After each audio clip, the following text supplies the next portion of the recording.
मेरे साथियों, आज है डे 17। 180 डे टारगेट सीरीज चल रही है। चैप्टर वाइज सभी लोग अपना क्या करोगे, रिवीजन और टेस्ट करोगे।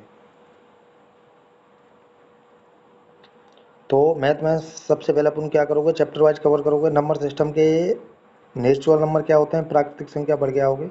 All counting are natural number. ऐसे ही होल नंबर पढ़ के जाओगे। होल नंबर में क्या होता है, zero together with zero is called whole number. Integer पूर्णांक पढ़ के आओगे, फैक्टर एंड मल्टीपल्स, गुणनखंड और गुणज। प्राइम एंड कंपोजिट नंबर पढ़ोगे, डिविजिबिलिटी रूल पढ़ोगे। दो का क्या है, तीन का क्या है, चार का, पाँच का, छः का, सात का, आठ का, नौ का, 10 का। ठीक है ना। ये छोटी छोटी चीज़ें कंप्लीट करोगे। उसके बाद रेशियो एंड प्रोपोर्शन में 1 से 8 तक जितने पार्ट कराए हैं, टाइप वाइज सारे कॉन्सेप्ट, और उन पे 5-5 सवाल, 10-10 सवाल, जितना तुम्हारी क्षमता उतनी करोगे। ठीक है, 5-5 से कम मत करना।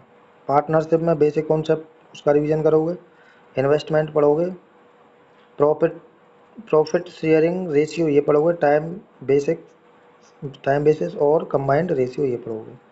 सिंप्लीफिकेशन में पार्ट 1 से लेके 3 तक कवर करोगे। Board mass, simplification of fraction, shorts and indices इसी का पार्ट है। अप्रोक्सीमेशन यानी लगभग लगभग पॉइंट में जो क्वेश्चन आते हैं या बार वाले, और मिक्स्ड एक्सप्रेशन, ये सारे सवाल करोगे सिंप्लीफिकेशन में। ठीक है ना।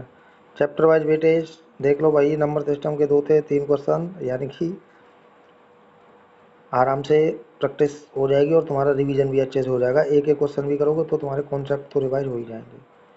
ठीक है ना। टेस्ट पैटर्न देख लो। क्वेश्चन 10 करने हैं, उसमें से 8 प्लस तुम्हारे राइट होने चाहिए। ठीक है ना भैया। मैथ में आज के लिए इतना करोगे, यानी कि जितना आपने पढ़ा है उसका सारे का सारा रिवीजन करोगे। अब आ जाते हैं तुम्हारे टारगेट। मैथ का कंप्लीट हो गया। अब आ जाते हैं रीजनिंग में।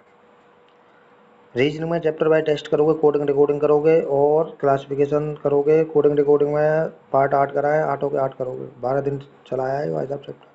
लेटर कोडिंग करोगे, नंबर कोडिंग करोगे, मिक्स्ड कोडिंग करोगे, अर्थमेटिक कोडिंग करोगे, लॉजिकल कोडिंग करोगे, सिंबल वाली कोडिंग करोगे, सीरीज वाली कोडिंग करोगे, और वर्ड जो शब्द के आधार पर होती है वो वाली कोडिंग करोगे। क्लासिफिकेशन वर्गीकरण में करोगे।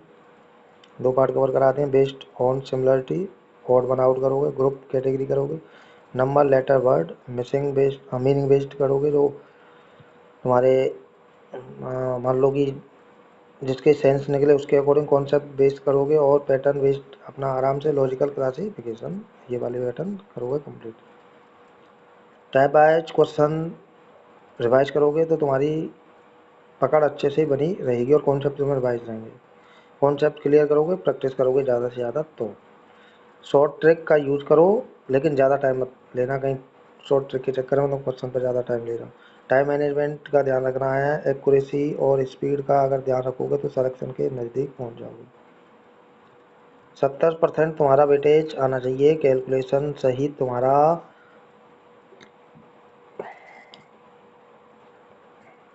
अच्छा, अब आ जाते हैं तुम्हारे किस में, इंग्लिश में। इंग्लिश में भी रिवीजन करोगे चैप्टर वाइज। टेंस का रिवीजन करोगे, प्रेजेंट टेंस के ऑल टाइप करोगे, पास्ट टेंस के ऑल टाइप करोगे, फ्यूचर टेंस के ऑल टाइप करोगे, past continuous tense, future continuous, past perfect, ये अच्छे से पढ़ के आओगे। एरर करोगे इसमें से 5-5, प्रॉप्स करोगे 5-5, टेंस आइडेंटिफिकेशन पर यानी पहचान करोगे 5-5 क्वेश्चन कर लेंगे इजी से। सेंटेंस इंप्रूवमेंट में से करना। अब प्रैक्टिस करना स्टार्ट कर दोगे तो तुम्हें मतलब उसकी हैबिट होना स्टार्ट हो जाएगी, क्योंकि 17 डे आ गया आज। अब थोड़ा थोड़ा स्टार्ट कर दो, क्योंकि अब तुम्हारे पास मटेरियल भी हो चुका है इतना कि अपना रिवीजन करने का तुम्हें टाइम निकाल के अपना रिवीजन करो। चीज़ें पढ़ते रहोगे, रिवाइज नहीं करोगे तो पीछे की चीज़ें छूटना स्टार्ट हो जाएंगी।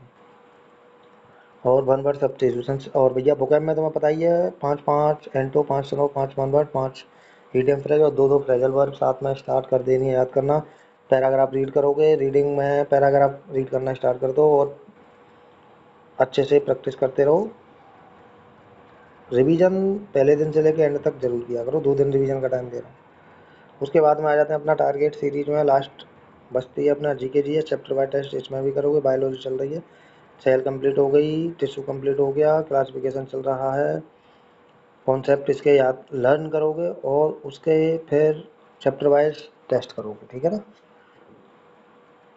4-5 क्वेश्चन इसमें से करोगे, उसमें से 4 प्लस तुम्हारे आंसर आने चाहिए। ठीक है ना। फैक्ट बेस्ड चीज़ें पढ़ोगे, कॉन्सेप्ट बेस्ड चीज़ें अपनी याद करोगे और डिफरेंस बेस्ड चीज़ों पर ज़्यादा ध्यान रखोगे, क्लासिफिकेशन बेस्ड वर्गीकरण आधारित प्रश्न करोगे और PYQ बेस्ड ज़्यादा रिवीजन करोगे, ये चीज़ का ध्यान रखना। अच्छा, NCERT बेस्ड GK GS चलेगी, वो NCERT बेस्ड चलेगी, जो भी चीज़ें NCERT के अकॉर्डिंग ही चलोगे। उसके बाद में अपने जो तुम्हारे हैंड रिटन नोट्स हैं वो, इसके अलावा कुछ अलग से पढ़ने की नीड नहीं है। डेफिनेशन और एग्जाम्पल याद रखा करो जिससे कि तुम्हें हेल्प मिलेगी, ठीक है ना। डेट वगैरह याद रखा करो, याद रखने के लिए सीधी सी बात है रिवीजन करते रहो। तो आज के लिए भाई इतना काफ़ी है। डे 17 हो रहा है, मंडे से स्टार्ट होगा अपना 18 डे। तब तक अपना रिवीजन करें, अपना ध्यान रखें, पढ़ाई के साथ साथ अपनी हेल्थ का भी। अभी भाई साहब डिमोटिवेट होने की नीड नहीं है, क्योंकि सपने तुम्हारे गवर्नमेंट जॉब के हैं, तो प्राइवेट सेक्टर में जाने की नीड नहीं है। प्राइवेट सेक्टर में और बुरा हाल है, देखोगे तो भाई साहब ये समझो पूरे दिन चिक चिक परेशान हो जाओगे, शाम को पढ़ भी नहीं पाओगे।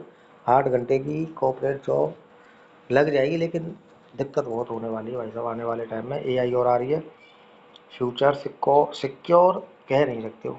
यूपी कांस्टेबल का रिजल्ट आ ही गया है, सभी को पता ही होगा। जिस भी भाई का हुआ उसको कॉन्ग्रेचुलेसन भाई साहब, हार्दिक बधाई।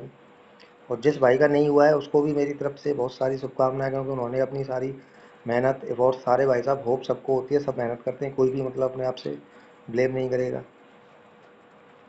तो मेरे लिए सबके, दोनों भाइयों के लिए समान शुभकामनाएं, जिसका हुआ उसके लिए भी और जिसका नहीं हुआ उसके लिए भी। अपना ध्यान रखें, अपनी पढ़ाई को अपना नियमित टाइम टेबल रूटीन सेट करो और उसके अकॉर्डिंग अपनी पढ़ाई करो भाई साहब। अभी डिमोटिवेट होने की नीड किसी को भी नहीं है, लगे रहो भाई साहब, कहीं ना कहीं तुम्हारा सिलेक्शन होना निश्चित है। अगर जिस लाइन में आप आए हो, स्ट्रगल चल रहा है, फेस में हो, समझ लो अब यहाँ से तुम्हारा बदलाव होना निश्चित है। लगे रहो, पढ़ते रहो, एग्जाम में अपना थोड़ा ध्यान रखा करो एक्यूरेसी पे। जितने क्वेश्चन तुम गलत और फास्ट करने के चक्कर में गलत कर देते हो ना, क्वेश्चन जो होते हैं शॉर्ट, उन पे ही शॉर्ट ट्रिक लगाई जाती है। अब तुम हर क्वेश्चन पर शॉर्ट ट्रिक लगाओगे तो फिर तुम्हें दिक्कत होगी। तो इसलिए कॉन्सेप्ट बेस्ड चीज़ें जरूर पढ़ा करो, उसके बाद ट्रिक लगाया करो। कुछ चीज़ें ऐसी हैं जो ट्रिक से जल्दी सॉल्व हो जाती है, कुछ ऐसी हैं कि कॉन्सेप्ट से ही सॉल्व होती हैं और जल्दी भी हो जाती हैं।